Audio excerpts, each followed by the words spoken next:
కురుక్షేత్ర యుద్ధం మొదలయ్యే సమయం ఆసన్నమైంది. అప్పుడు అర్జునుడు యుద్ధభూమిలో తన బంధువులను, గురువులను చూసి చాలా బాధపడ్డాడు. వీళ్ళతో నేను ఎలా యుద్ధం చేయగలను? వీరంతా నావారు, నా కుటుంబం అని ఆలోచించి తన విల్లుని కింద పెట్టేశాడు.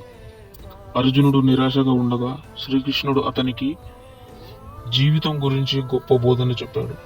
అర్జున, మనిషి తన కర్తవ్యాన్ని తప్పకుండా చేయాలి, ఫలితం గురించి ఎక్కువగా ఆలోచించకూడదు అని.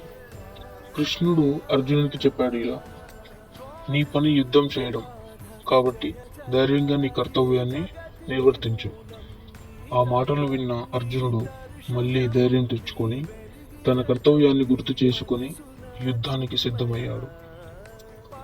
ఈ కథ మనకు ఒక గొప్ప గుణపాఠం నేర్పిస్తుంది. మన జీవితంలో కూడా చాలా కష్టాలు వస్తాయి, ఎన్నో అడ్డంకులు వస్తాయి. కానీ భయపడకుండా మన బాధ్యతలు నిజాయితీగా చేయాలి.